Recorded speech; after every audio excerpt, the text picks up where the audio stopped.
All right. Shalom, shalom. Shalom. We're the brothers of Great Millstone, Charlotte, coming at you again through the spirit and power of Yahweh Shem Shai. And before we get started with this lesson, we'd like to give all praises, honor, and glory to Yahweh, Bahashem, Yahushai, Bahashem, Racha HaKodash. Double honors to the apostles and the elders of Great Millstone who taught us this truth and rule well. Peace and blessings unto the hopeful elect pushing his word throughout the four corners of the earth in truth, righteousness, and sincerity. To you, I say Shalom. Shalom. So, in this lesson, I pretty much entitled it "Until the Time of the Gentiles Be Fulfilled," and we're going to be touching on a couple precepts and a couple points pertaining to prophecy on pretty much making the point that America is the end of these heathens' rulership, the end of these heathens being in power, and uh, after this kingdom is done, we got next, right? Mm-hmm. So we're gonna start off with Luke 21 and verse 24. Baba Kasha. This is Luke 21 and 24. It says, "And they shall fall by the edge of the sword, and shall be led away captive into all nations, and Jerusalem shall be trodden down of the Gentiles until the times of the Gentiles be fulfilled." Right. So pretty much right here, just stating the point that Jerusalem, meaning, because Jerusalem is a people before it's a place. How we will be trodden down by the Gentiles, will be given over into their hands, right? Being pretty much made property of these Gentiles, but also the land as well. And this will last until the time of the Gentiles be fulfilled, until the completion of these heathen rulership, uh, uh, pretty much until the completion of these heathens being in power. All right, and as we see, we're still in captivity. Whether Jake likes to admit it or not, we're still in slavery.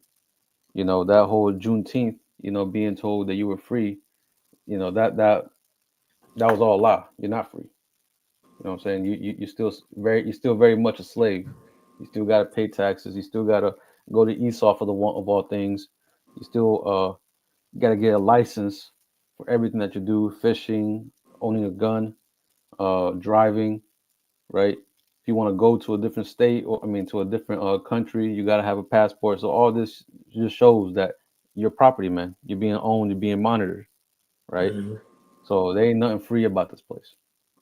I got two. Con. This is Daniel chapter 4 and verse 17, and it says, "This matter is by the decree of the watchers, and the demand by the word of the holy ones, to the intent that the living may know that the Most High ruleth in the kingdom of men, and giveth it to whomsoever he will, and setteth up over it the basis of men," which the basis of men is Esau, even the so-called white man. You see, and essentially, the Lord has, given the power of the earth, to him for a particular period of time. All right, I also got this, just proving your point. This Hmm. is Baruch, chapter 3 and verse 8. It says, "Behold, we are yet this day in our captivity, where thou hast scattered us for a reproach and a curse, and to be subject to payments according to all that, according to all the iniquities of our fathers, which departed from the Lord our power." You see, so you got Jakes, like the Moors, or they call themselves the Moors, but pretty much, they say that they're sovereign, you see, but we're not sovereign, you see, because we're still subject to payments. We still have to go to Esau even for the one of all things. We still have to go, like you said, and say, hey, can we go here? I.e. from a passport. You can't just go to Europe if you wanted to. And you can't just say, hey, I'm not paying any taxes. We pretty much are subject, to this devil. We're under servitude. Right. Right. And pretty much what we're coming out saying, part of this gospel, part of this good news is that, hey, we have hope. We have hope of being delivered out of this captivity, and that hope is Yahweh Shah. That on His return, that He would return back our captivity and pretty much bring judgment upon those that hurt us, right? Being these nations, primarily Esau, Edom, right? But that's the hope that we have, and that's the hope that we're pushing through this word that, hey, it's time for us to depart, to detach ourselves from this place, from this land, because the way we see things is going, and the way prophecy, is how it's written, and the order of how things is going, is that we're in the end, right? The prophecy tells us that we're in the end, right? When you look at prophecy in chronological order, we're in the last leg of the Roman Empire, right? We're in the last end of this fourth beast, right? And we can just start off with that. We can get um what was it? Daniel 7. Get Con, that. this is Daniel chapter 7. Let's And see. what verse did you want? Let me see. Um, we can start at 7. Con, this is Daniel Allah chapter 7 and verse 7. And it says, after this I saw in the night visions, and behold, a fourth beast, dreadful and terrible, and strong exceedingly. And it had great iron teeth.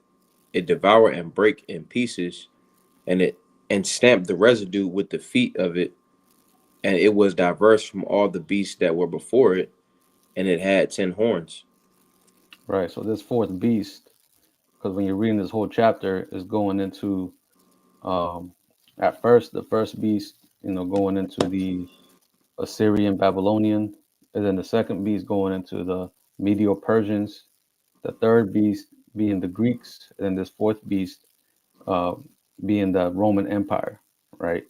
And it says that it devoured and break in pieces and stamped the residue of it with his feet, going into how he had that power, that strength. Because when you go back in history, you read about the Roman Empire, they had a very fierce army, right? They had a very Mhm. strong and mighty army. So they were able to conquer and take over all the previous empires, right? But it says, and it was diverse from all the beasts that were before it, and it had 10 horns. It was diverse because that's where they implemented that whole democracy. We had a vote, you have a Senate, and you have a so-called president. Back then they called them Caesars. But that's pretty much the same layout that Esau has right now in America, right? The 10 horns referring to its vassal states, right? But you can continue on. God says, I considered the horns, and behold, there came up among them another little horn, before whom there were three of the first horns plucked up by the roots. And behold, in this horn were eyes like the eyes of man, and a mouth speaking great things. Right. So he said he considered the horns, and behold, there came up among them another little horn. This is talking about America, right? Before uh, America it was just a Roman Empire, and you had the vassal states. But out of the Roman Empire and those vassal states, eventually came up America, right? Now, when it mentions those three horns that were plucked up, that's going into the time of the Revolutionary time period, whenever Esau was fighting against the English and the Spanish and the French, and you had the Louisiana Purchase. The things that they teach you in school, right, in secular history. This is pretty much what's going into the establishing of America, the independence of America, right? And where it says, and his eyes were like the eyes of man, just signifying the point that it was just this is not talking about a actual beast. This is talking about a man, right? Meaning Esau, right? That he's just a plain man, but he's gonna promote himself as being something great, as being like a god through his science, his philosophies. He pushes that the Most High don't exist, but that He has the answers to all things, right? Because when it says right here, in the mouth speaking great things, I want to get this real quick. This word where He says speaking great things.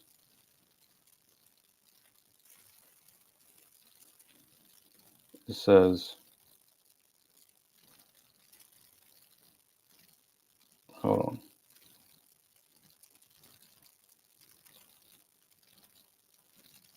The word goes into Rob, Khan. which it says, did you want me to go into it? Uh, Salakia.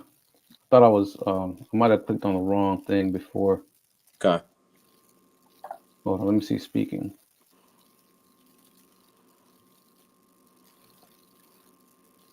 Yeah, it's just saying to speak. Yeah, never mind. But yeah, the mouth speaking great things, we could see Esau speaking great things, through his, like I said, through his science, his philosophy, even through him, through his, what's it called them, their leadership. They're speaking great things against the Most High. Speaking that they can make the Most High mad, that they don't need the Most High, saying the Most High is dead, all these things. You know what I'm saying? This is what's being talked about and being talked amongst these heathen, especially Esau, Edom, right? Can I get a quick one? Khan, you got it. Con. This is Jeremiah Yaramyah, chapter 12 and verse 1. It says, "Righteous art thou, O Lord, when I plead with thee. Yet let me talk with thee of thy judgments. Wherefore doeth the way of the wicked prosper? Wherefore are all they that wherefore are all they happy that deal very treacherously? Thou hast planted them," pretty much going into how the earth is given into the hand of the wicked. And it says, "Yet Mm-hmm. they have taken root, they grow, yet they bring forth fruit. Thou art near in their mouth and far from their reins." You see, far from their reins, because we got scriptures like, Psalms, the 10th chapter, verses 3 to 5. Pretty much how, Esau doesn't have the Lord in his thoughts. All right. And then also, it says, near in their mouth, you see, because pretty much to reiterate and land back off you, pretty much going into how they continually blaspheme the Lord.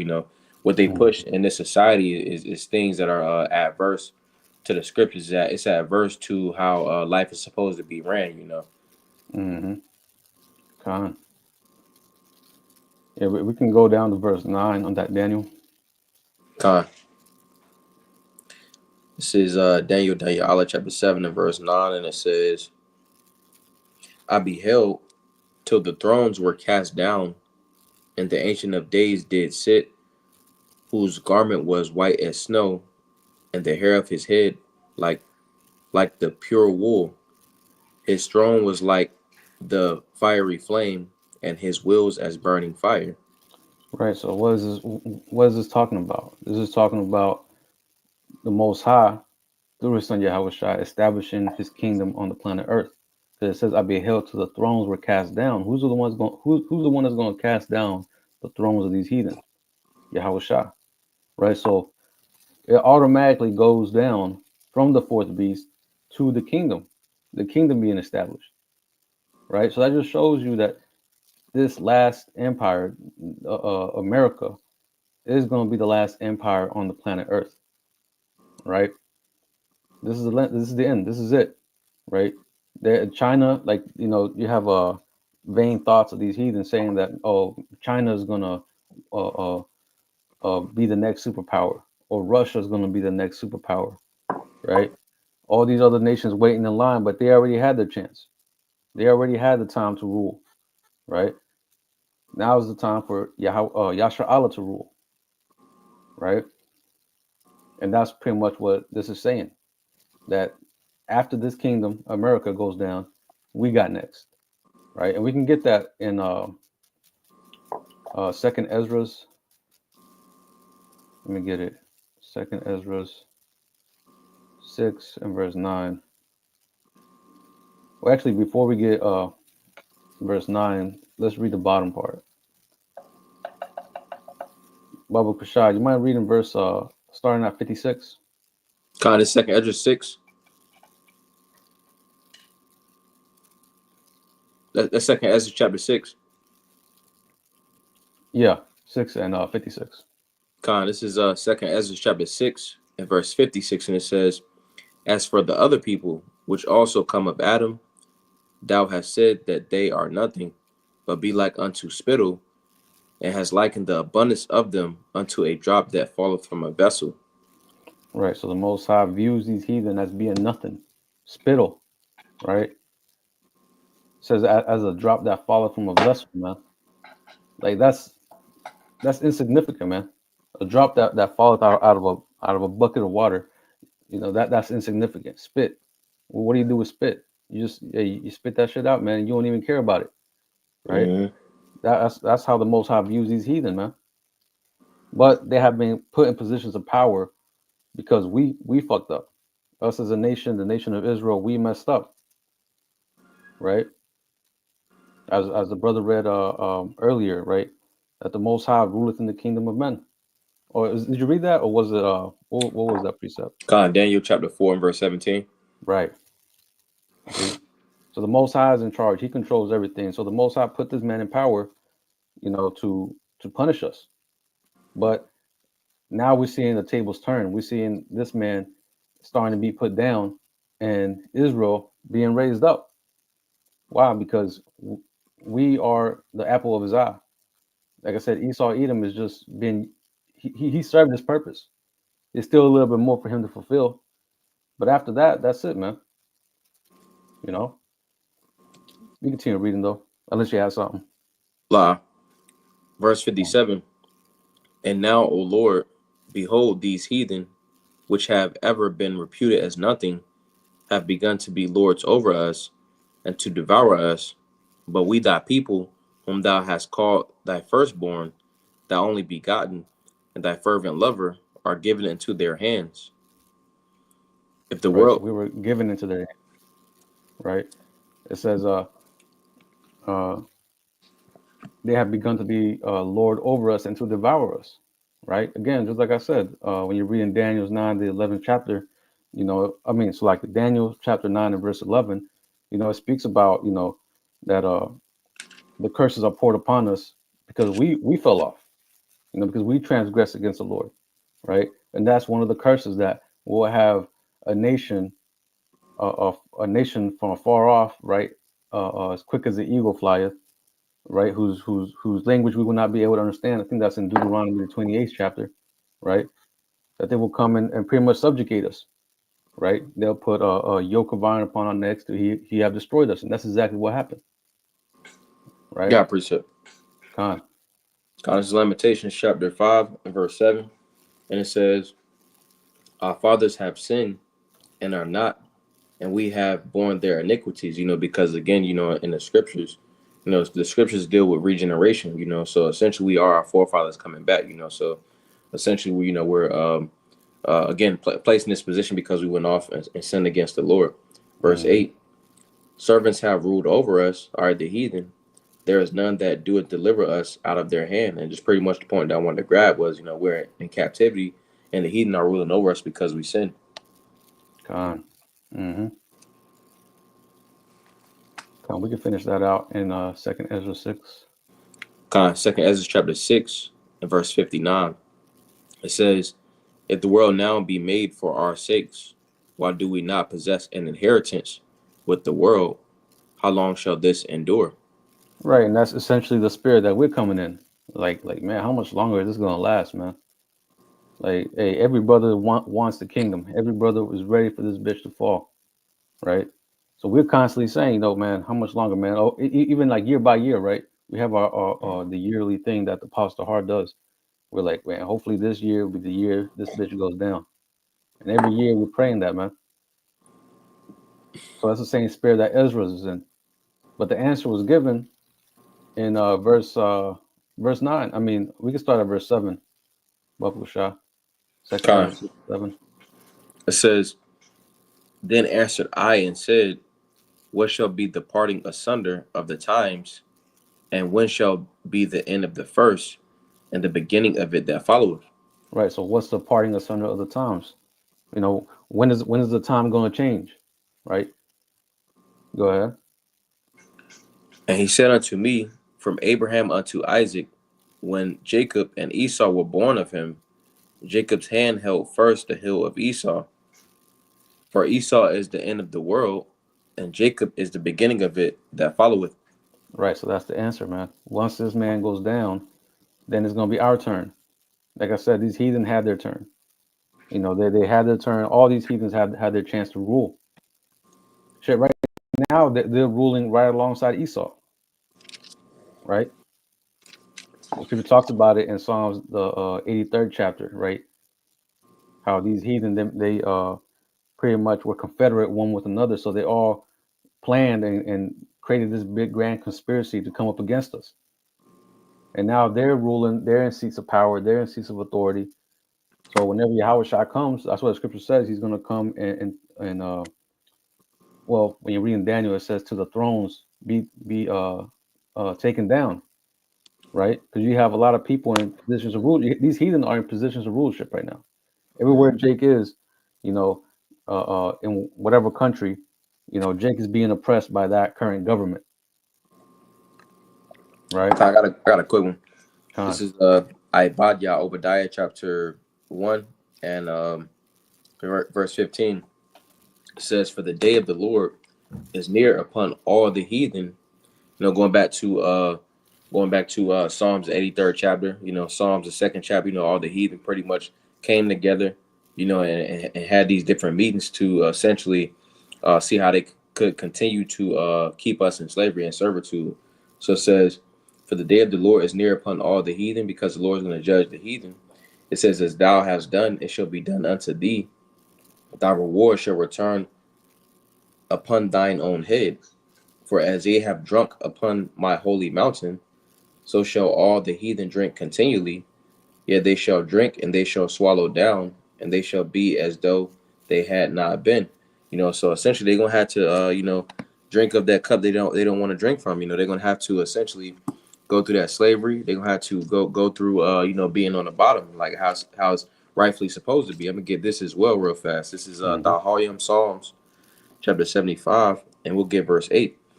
And it says, because it said they're gonna drink, and it says, "For in the hand of the Lord there is a cup, and the wine is red. It is full of mixture, and he poureth out the same.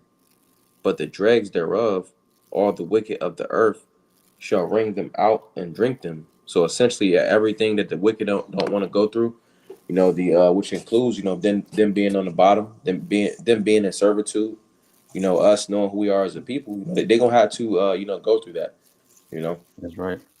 That's right. And we're gonna get just to back you up. Let me get Lamentations 4, and we're gonna go down to verse 21. It says, "Rejoice and be glad, O daughter of Edom, that dwellest in the land of Uz. The cup also shall pass through unto thee. Thou shalt be drunken and shalt make thyself naked." Right. So the same cup that we drink out of, the Most High is gonna make Esau drink out of that, like the brother was going into. He's gonna make the nations drink of that same cup. Like I said, being called a proverb and a byword. Hey, best believe we're gonna be calling Esau a proverb and a byword in the kingdom, right? Calling him all kinds of names. The scripture says that uh how's it go? Pretty much in our kingdom, or in our kingdom, we will boast ourselves, right? So in the kingdom, man, we're gonna be boastful, man, about having the kingdom, having a superiority over Esau, you know. So hey, and also the simple fact how he had us in chattel slavery. Hey, that same thing is gonna be happening to these heathen, being sold on the auction blocks, being having to depend on, like Esau and these heathen, they're gonna have to depend on us from the want of all things. Pretty much all the curses that we went through, they're gonna have to go through. Now, of course, we ain't gonna be doing, like we always say, we ain't gonna be doing all the nasty shit that Esau did to us, like that buck breaking and all that shit. But we are gonna be punishing this heathen in a righteous manner. I had a precept if I can. Con, you got it. This is Bon Sirach. Just to land back on your point. This is Bon Sirach 10 and verse 30. It says, "The poor man is honored for his skill, and the rich man is honored for his riches." Or verse 31 is the point. It says, "He that is honored in poverty, how much more in riches?" You see, because like he was going into, Jake, essentially from the curses, Jake is still called by those proverbs and bywords, you see, but Jake is still somewhat respectable.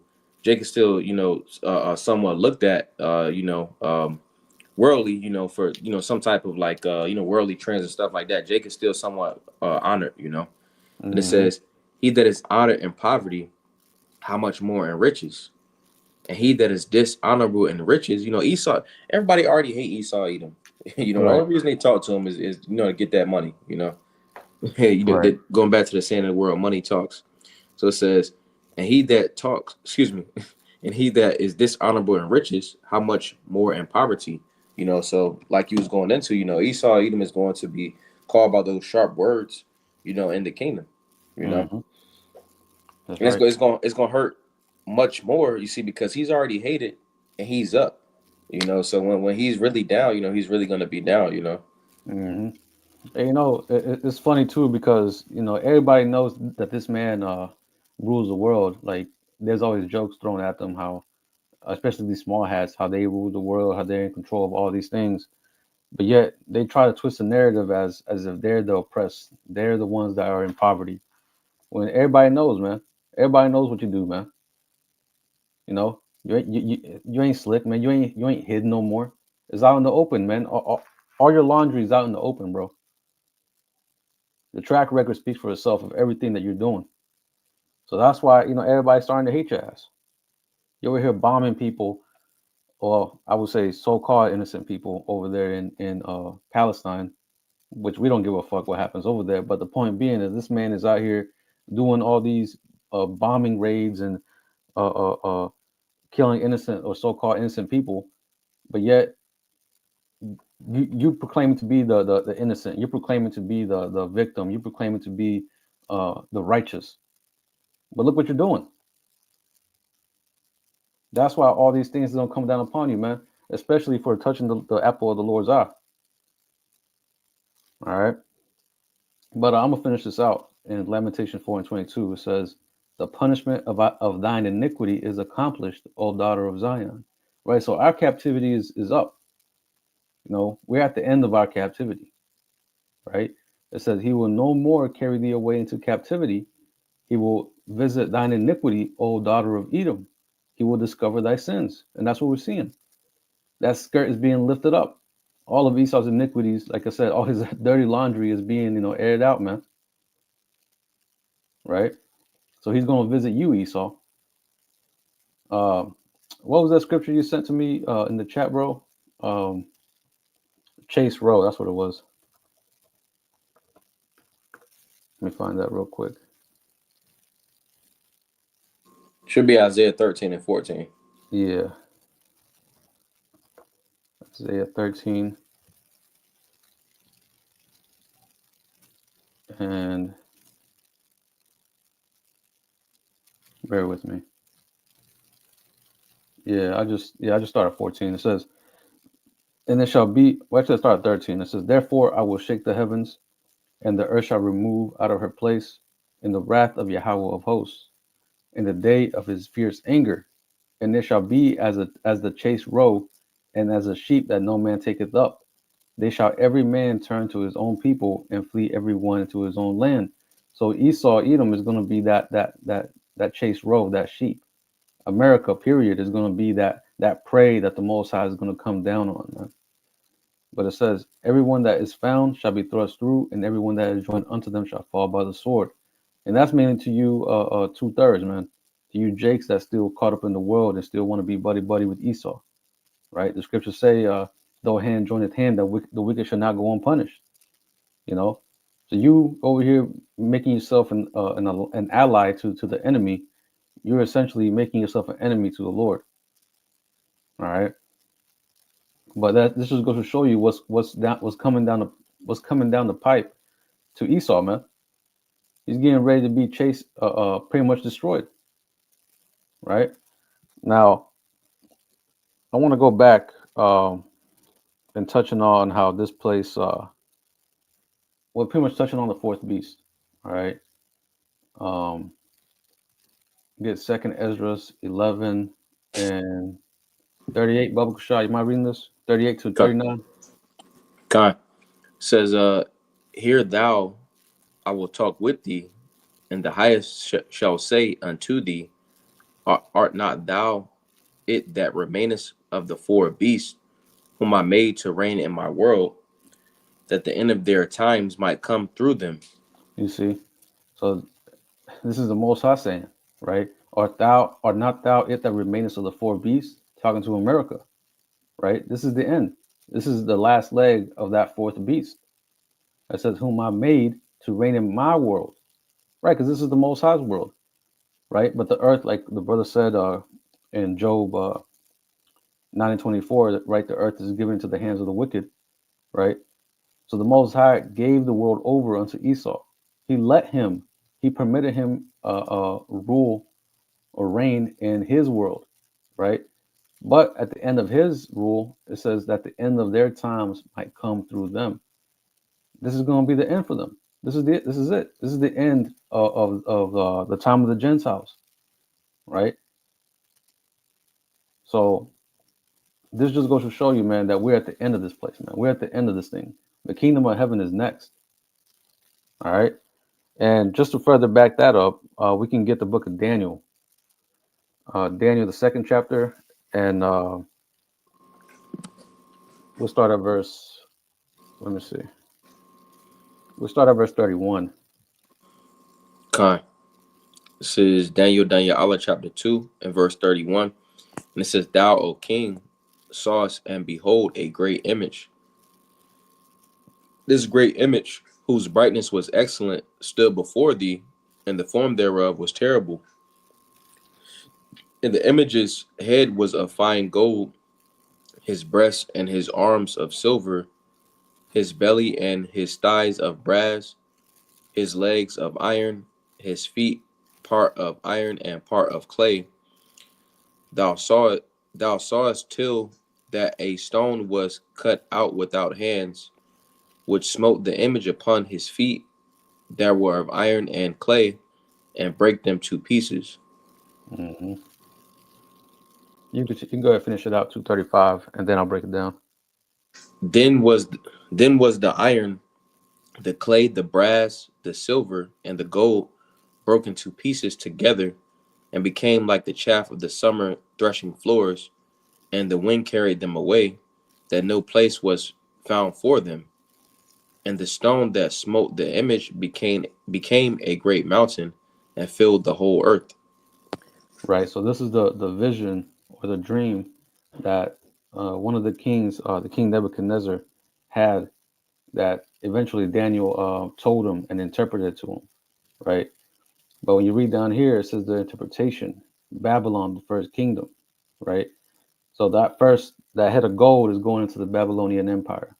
Right. That head of silver, when you read right down here, it says Medio Persia. Right. And then that third kingdom was Greece, right? The one with made out of brass.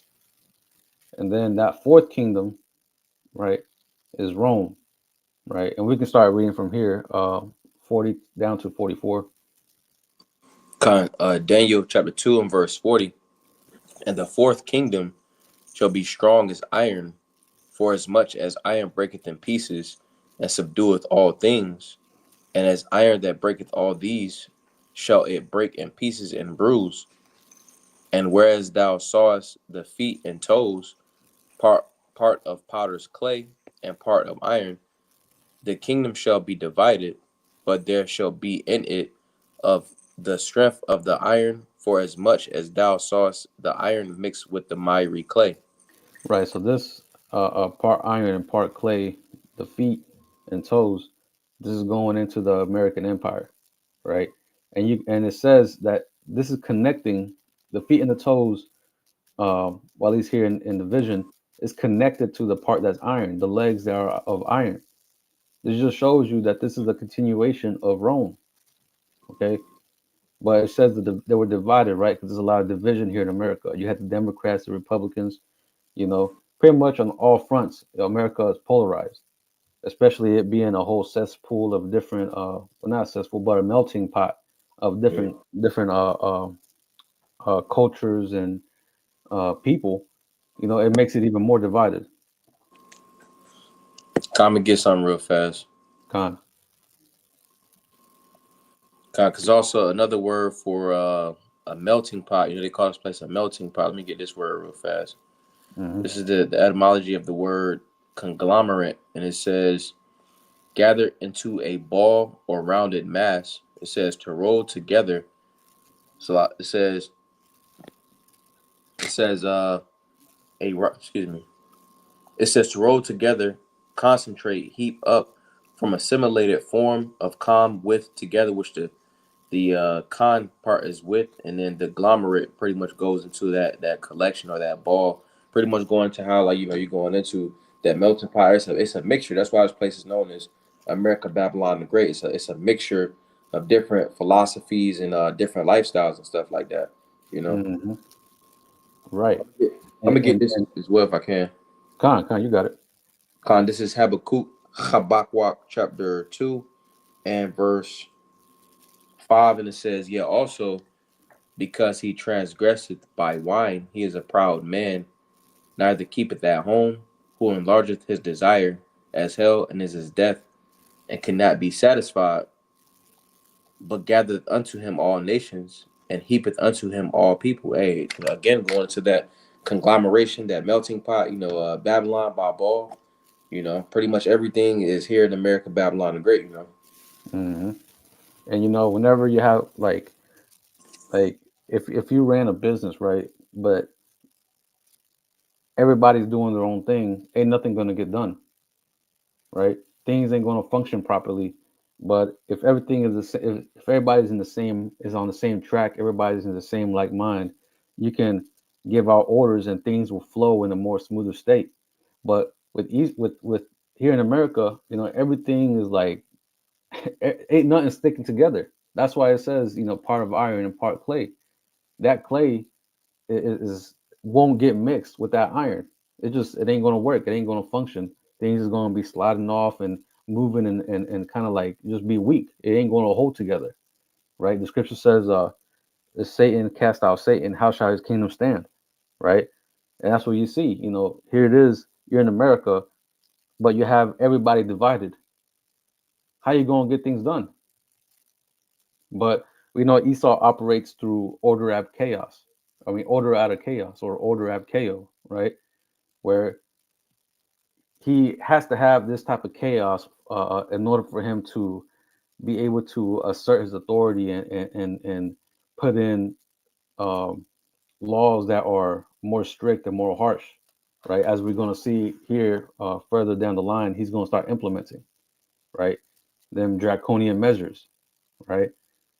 But all this to say that the only reason why he's having to do all this or having to resort to those type of measures is because he knows that his power, his grasp on his kingdom is slipping out of his hands essentially, right?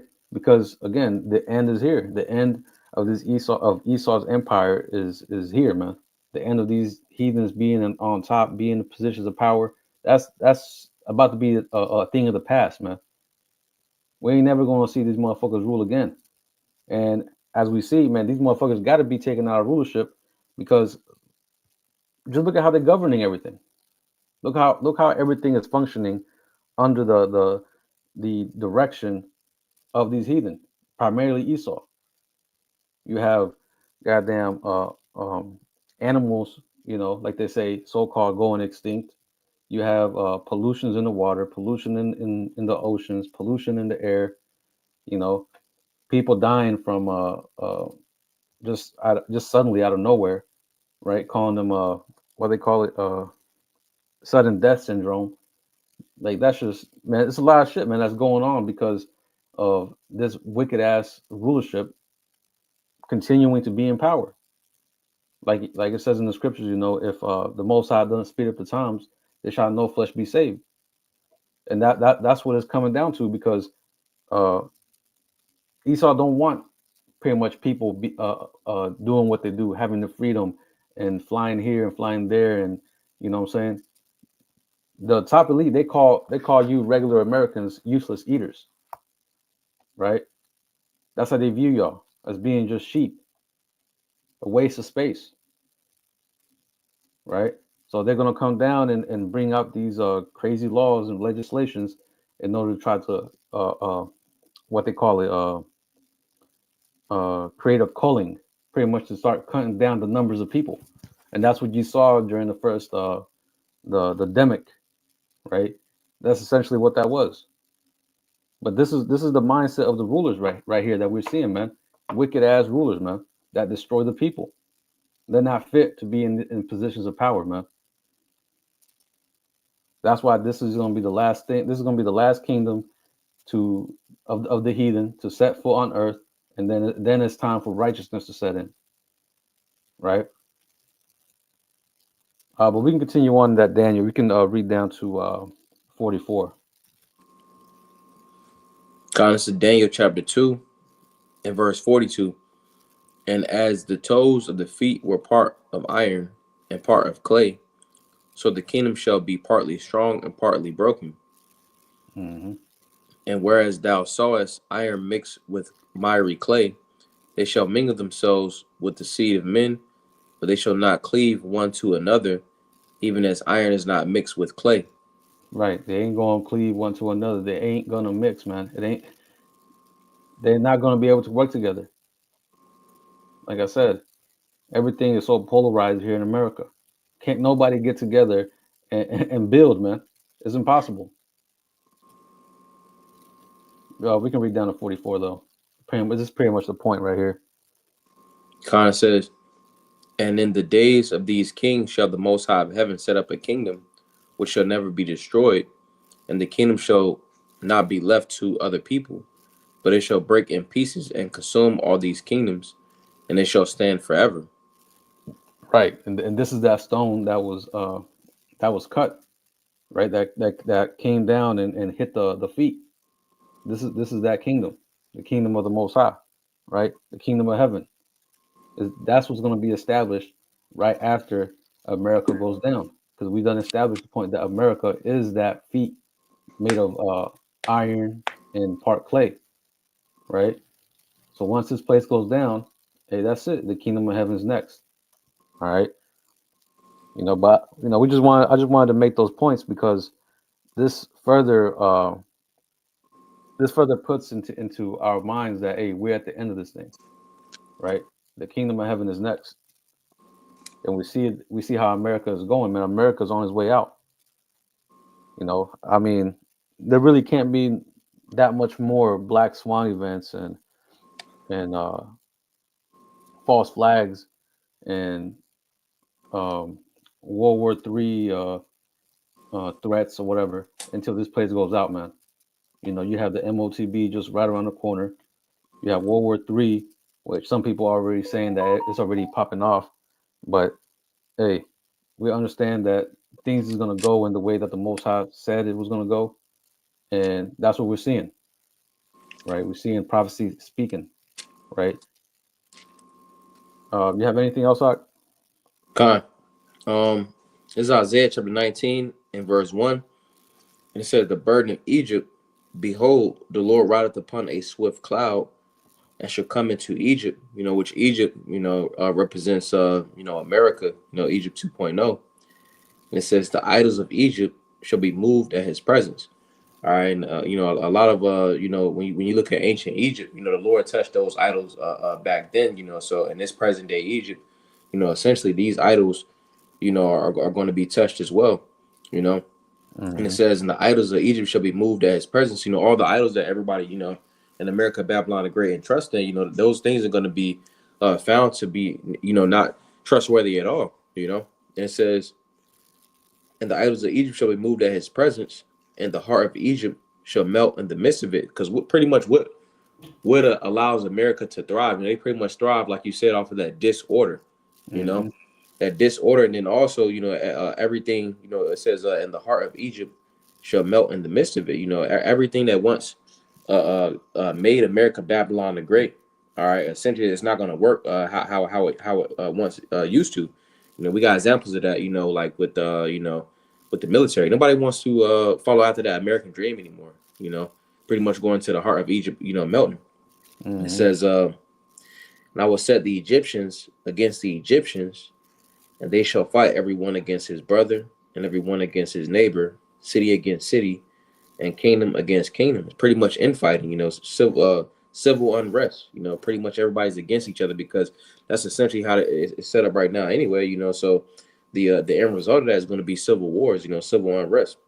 And it Right. says, Hey, if I may add, Salakia, mm-hmm, if I may add, that's pretty much the spirit that you see right now amongst everybody. You know, mm-hmm, the scripture says that the love of many shall wax cold, and that's what you see.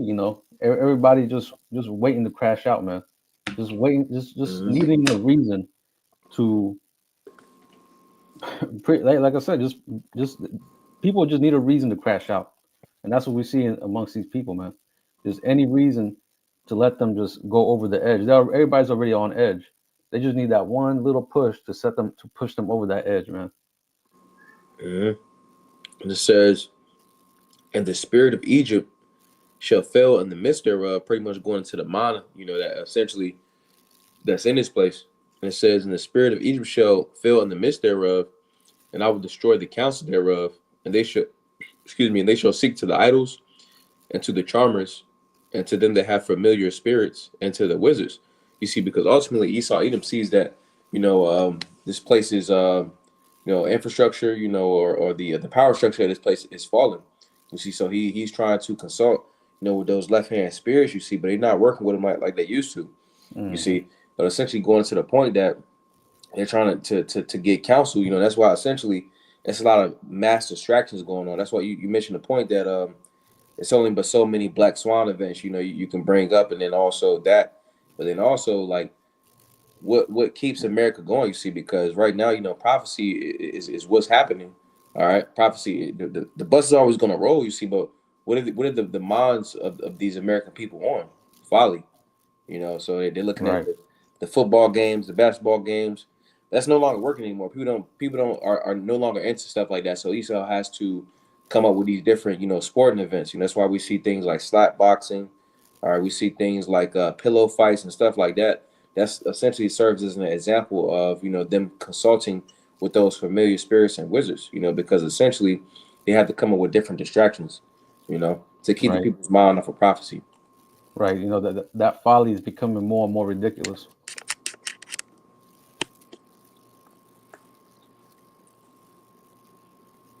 But that's You pretty much got it from that chapter. uh, okay, Con. Uh, I want to get one real quick. Did you have anything else? Lie. Con, I want to get this. Ecclesiastes 7 and verse 8. It says, "Better is the end of a thing than the beginning thereof, and the Mm-hmm. patient in spirit is better than the proud in spirit." So, just the point being, a better is the end of a thing than the beginning thereof. Hey, man, hey, we're happy, man. You know what I'm saying? Us over here, man, hey, we're happy, man. We're rejoicing at the fact that this place is going down, right? Because how was this place established? Through the rape, robbery, murder, genocide, right, of our people. And a mass deception was put upon us to believe that we were blacks, Hispanics, and Native Americans, you know, believing in the American dream, right? But hey, all that's coming to an end. Which hey, if only Jake knew what that means, what that means for us as a people. It just means that hey, we're gonna come back to our glory, man. Jake is so used to being in Mm-hmm. America, they love to be trodden down. They love to be oppressed. They love to be. They're just so used to it. That to them is like a everyday thing. Like the Black Boule, right? The Black Boule were created because you had some Jakes that felt like they couldn't continue to live on without Esau. They couldn't continue to operate without having Esau at the helm of everything, right? I did a little research on the Black Boule, and that's pretty much what they said that it was pretty much created because some Jakes didn't believe that they could function without the white man being in power or being over them, right? But hey, we're coming to the end of this place, man. Like I said, is the end of a thing than the beginning thereof. All right, and I got another one. Let me see. Second Ezra's 9.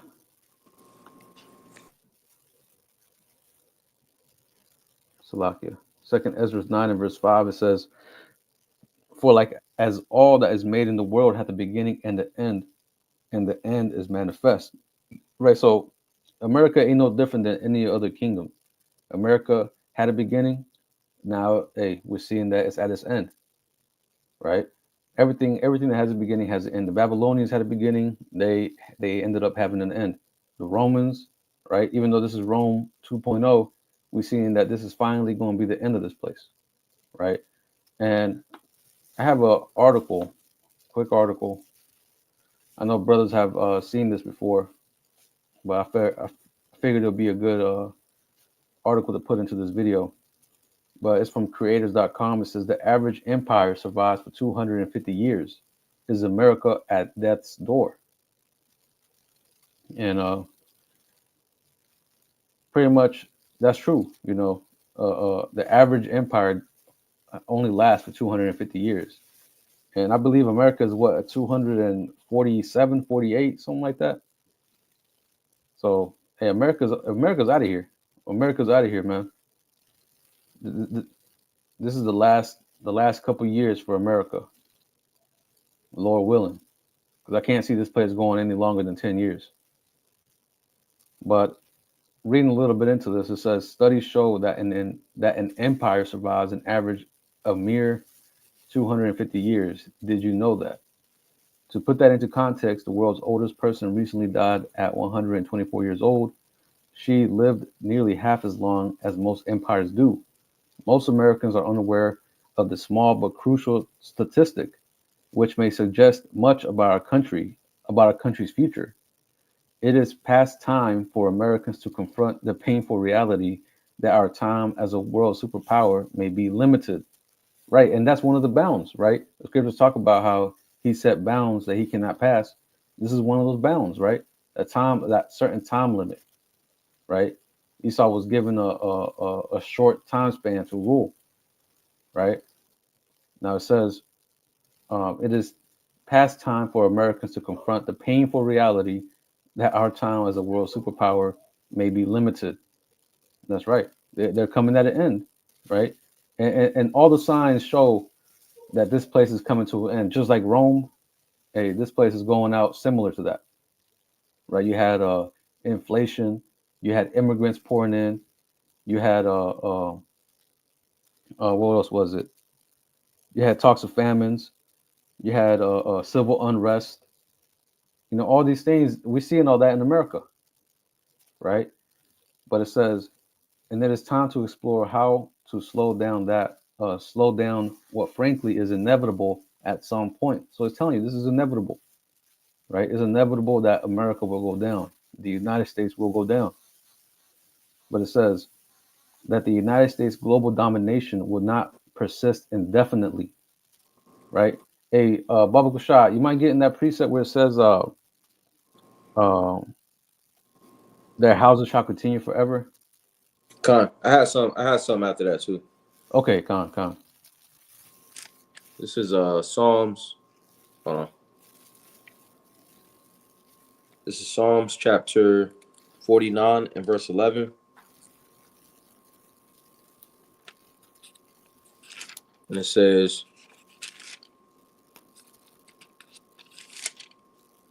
their inward thought is that their houses shall continue forever, and their dwelling places to all generations.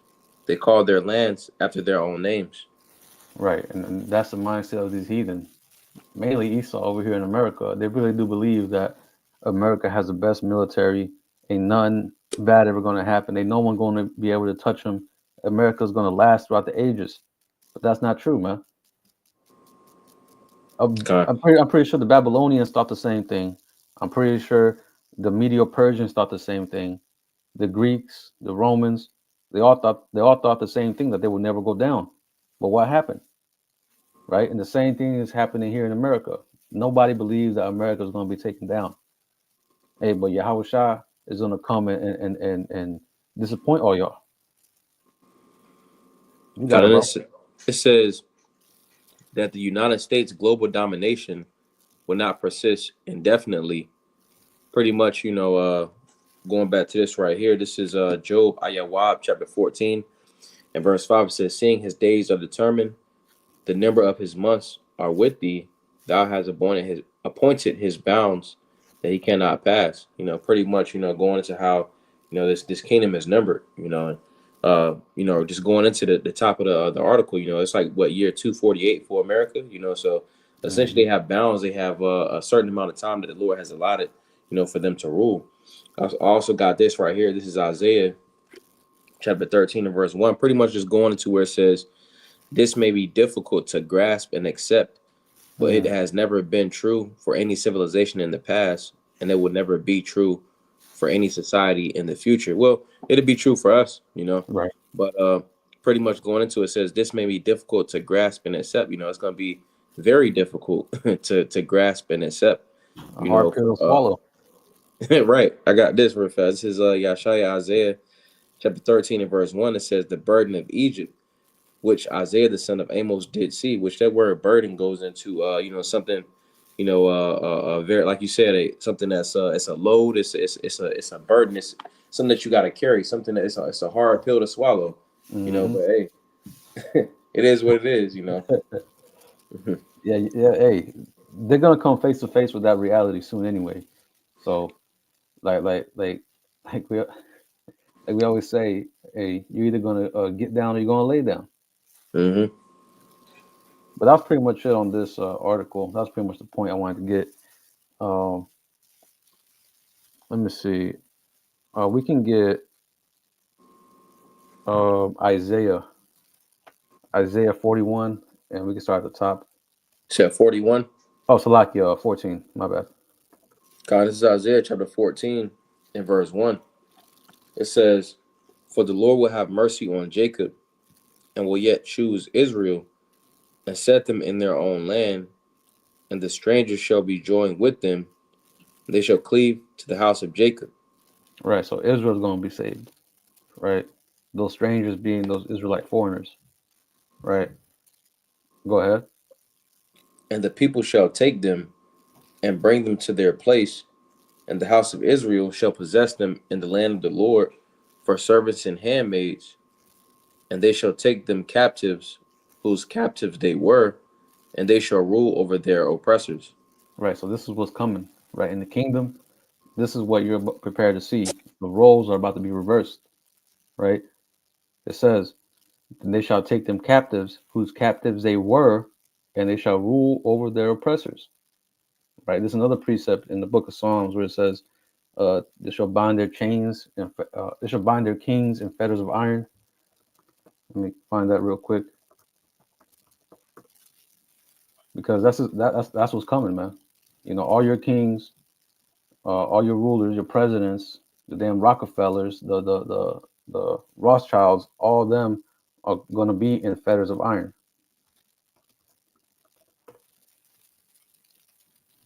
Let's see if it's coming up. There it is. Psalm 149. Um, let me see. I'll start at 5. It says, let the saints be joyful in glory. Let them sing aloud upon their beds.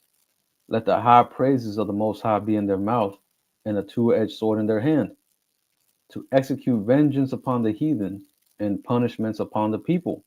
Right? So we're going to be executing vengeance. Vengeance. Let me look at this word for vengeance real quick.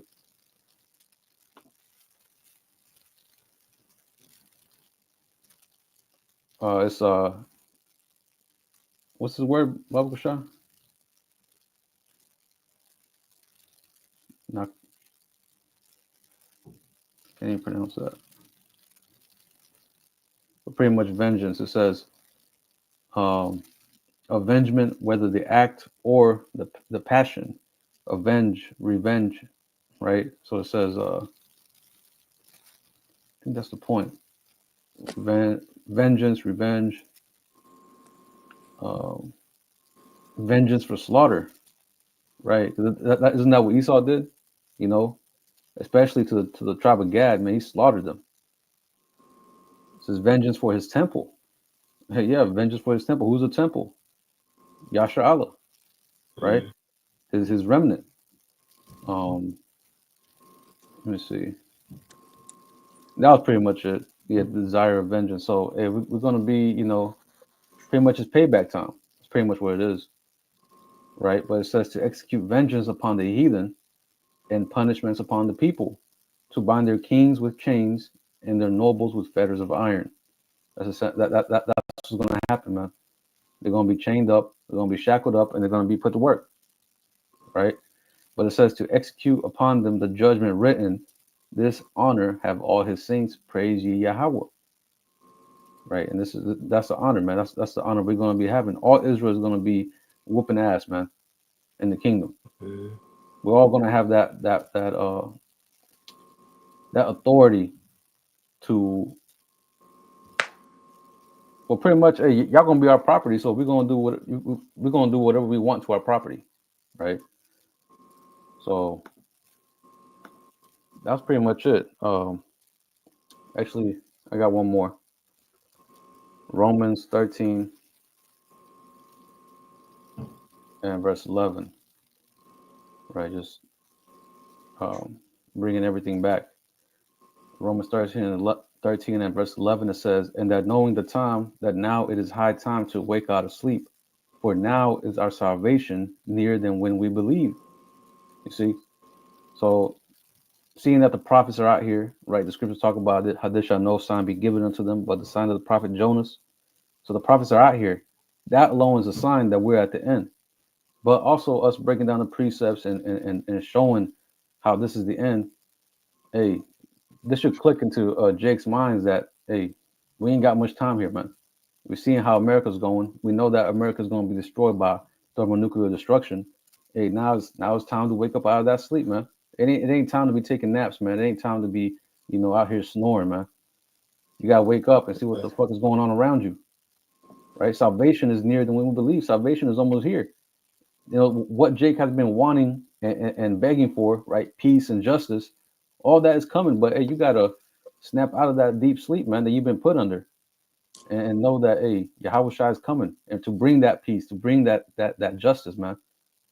Right? Jake out here marching, no justice, no peace. What the hell are you gonna do, man? You're marching and you're asking your enemy, the devil, the one that's committing oppression upon you, to lighten up the load, man. That's not gonna work,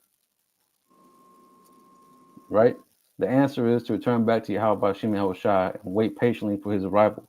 Because that time, we're seeing that time is almost here. All right. Let me read verse 12. It says, "The night is far spent, the day is at hand. Let us therefore cast off the works of darkness, and let us put on the armor of light." You see, that's what Jake needs to be doing in this time, right? Repenting, right? Putting on therefore as the elect. That's what we gotta be doing in this time. That was pretty much it. That's all I have, bro. You have anything else? Nah, Con. So with that, we pray this lesson was edifying. We're gonna go ahead and close it out by giving all praises, honor, and glory to Yahweh, Bahashem, Yahweh Shai, Bahashem, Raha Kodash. Double honors to the apostles and the elders of Great Millstone who taught us this truth and rule well. Peace and blessings unto the hopeful elect pushing his word throughout the four corners of the earth in truth, righteousness, and sincerity.